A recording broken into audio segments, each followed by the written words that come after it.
Hello YouTube. Right, today's video is about me and my golf.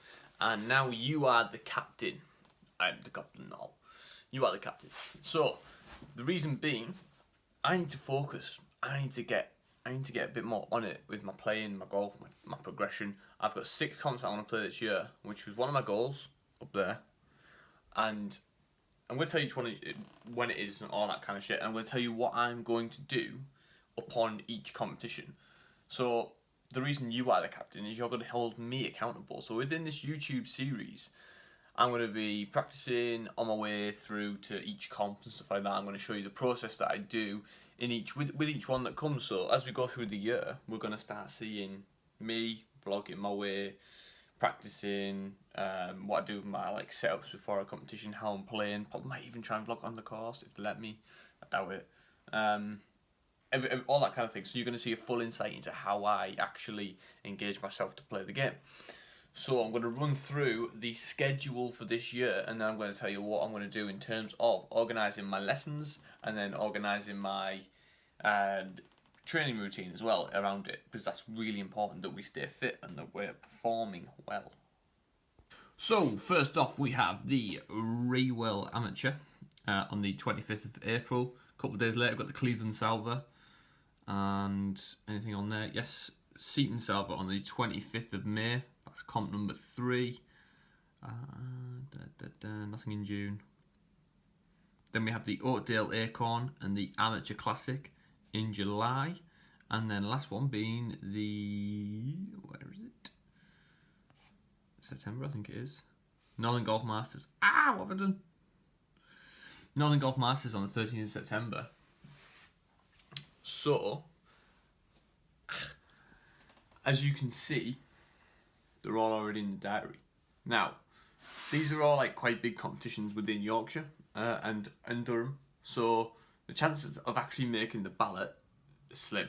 So it's really important that start the season I kick ass and actually get my handicap down to around about 2. Currently sitting at 4 dead. So, if I piece together a couple of good rounds, then I'll be down there. Consistency is the key, obviously. And your chances of... I never go into competition thinking, my chances of winning here are slim, but I always go in thinking, there is some good players, and there always is playing good players. So, you've got to approach every competition with an open mind. This is my first season back, competitively, for a few years. So it's important that you just sort of approach it quite open-minded. What happens, happens, and you just got to enjoy it, haven't you? So that's the schedule for this year. And then I'll obviously have my inter-club competitions as well, board honour stuff, finals, match players, and I'll probably play for the team as well, which is every Wednesday night. So it's a busy year of golf. And I can't wait. So those 6 big comps are my main focus. Right, training routine and practicing. What we're going to do, what lessons we're going to do, I'll show you in a sec. Right, this is the practice and gym routine that I'm going through to make sure that I enter every competition with the best possible chance. So it's knowing that your body's performing the right way, your actual game's in the right place. So my actual routine or structure for each session will be as follows. So practice.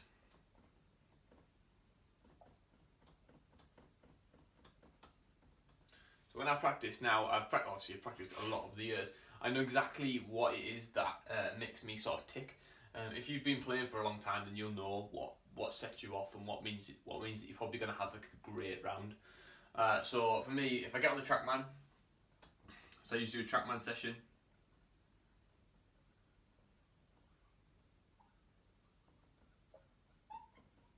Which will determine a couple of things. Where my swing path is at, making sure that my angle of attack and stuff like that is in the right position. And basically making sure that I'm not making any horrific mistakes.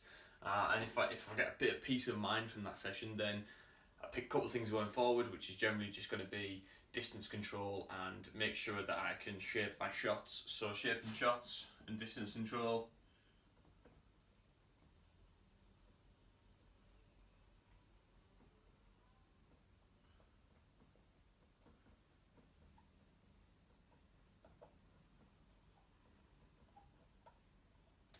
So that's kind of what I look at with my coach.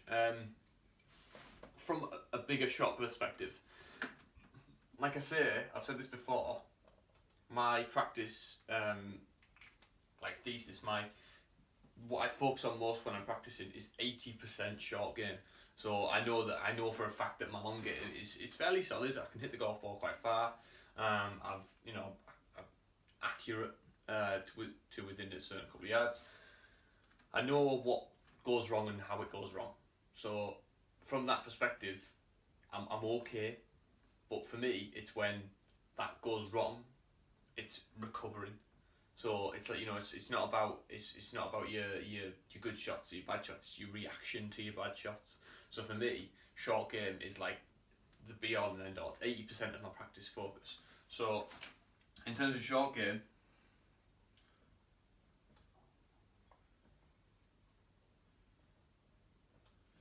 that's the main focus. So what it's looking at is my distance control mainly, being able to sort of play the lows of the highs, picking. It's more mindset if anything. So if I'm picking the right shot, so mainly my golf course, Saltburn, is very hilly. It's very undulating. So you go around and you can find yourself with a ridiculous lie that you just think, I'd never get that. However, if you're practicing from there, then you know how to get out of those positions. And I generally, with short game, if I've got my distance control right, my highs and my lows are fine, I'll just put myself in those different positions around the golf course and make sure that I can find a way out of it logically and not try and play some miracle shot. One of the main things that ruins golf games is miracle shots, trying to play them, because if they don't go right, then you're fucked, aren't you? You've got no realistic chance of actually making up and down from a miracle shot. So hence why it's called a miracle shot. So for me, short game, dropping in ridiculous areas, practicing the ones that you never really get, so that you're prepared. Just always be prepared.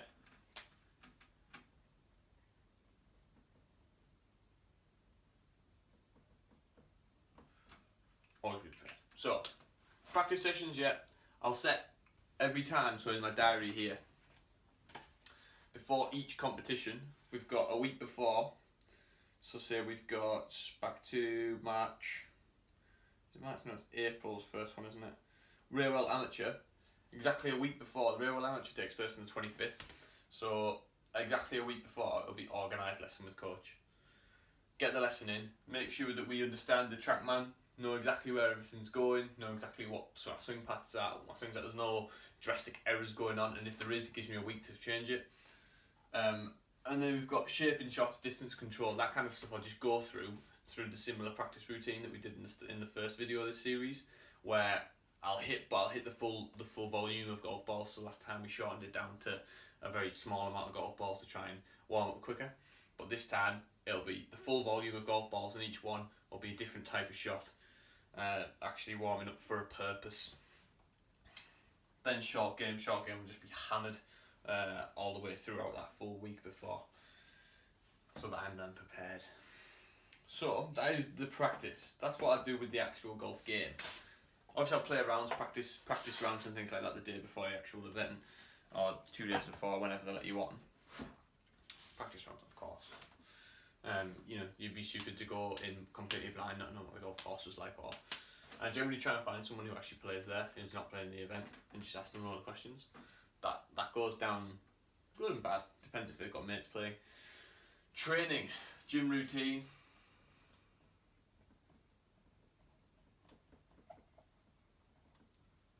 So this is so important, okay? So from now, for me, I'm conditioned to golf, but anyway, as it's in my normal routine. Up until the event, I'm going to be focusing on avoiding injury.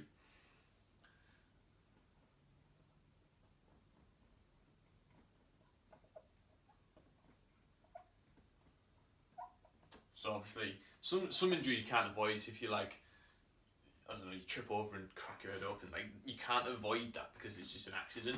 But things like if you're trying to pull a personal best deadlift 3 days before a competition and you pull your back out, you're fucked. You can't play. So avoiding injury. So leading up to an event, a couple of weeks out, I'll be completely laying off all the power work and everything I'll be doing will be mobility and activation. So looking at about a month out, so first event March the 25th, is it? Not March. Why do I keep losing this event? It's in April, Harry, you stupid bastard. 25th of April 2019. I need to remember that date, don't I? Probably from the start of April. I won't be from the start of April. My head's in the shed today. It'll be from the 8th of April, which is a Monday. That gives me exactly 2.5 weeks to prepare and make sure that I'm not pulling anything over 80% of my maximum. So, on any big lifts. However, start of March will be full steam ahead. I'll be trying to hit PRs, I'll be trying to actually increase my power delivery, the connection between mind and muscle. I'll be getting my nutrition right as well. Nutrition's a main focus when it comes to the actual surrounding the day of the game. Day before, you're generally okay, you can eat more or less whatever you want. Golf is not one of them. It's one of them. It's one of them games that it takes a lot. It's obviously a long time, so you're on the golf course 4 hours. If you're eating like shit the day before, it doesn't really make much of an impact on your performance. However, on the day it does. So that'll be something you focus on the day with nutrition. Make sure that you're surrounding your round with longer lasting carbs, slow releasing carbs. In terms of gym routine, yes, avoiding injury 2 weeks out.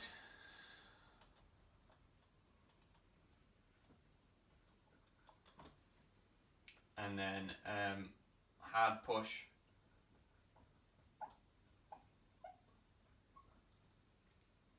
One month out.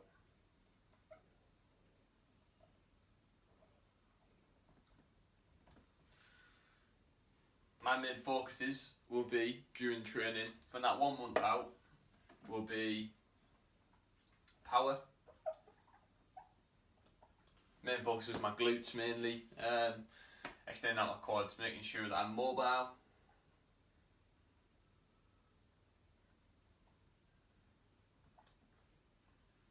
Core. Rotation. So one of my main sort of factors for having a shitty golf swing is that I have a lack of core rotation, so sometimes I get to sort of like top of my swing and everything sort of just like sways and falls and I push the golf ball right. That's like my bad shot. For me, I need to focus on getting this left hip and this left shoulder out of the way so that I can get my path straight. So for me, core rotation, hip mobility and power from my glutes on the right side is my main focus so that I can get that rotation, that power through, core rotation. I won't be focusing on sort of like trying to use the ground to like push in because I do that well enough anyway, but I'll be using it to sort of use the ground to push or rotate, sorry. 1 month out I'll be doing all that. The 2 weeks out I'll be doing mobility and activation.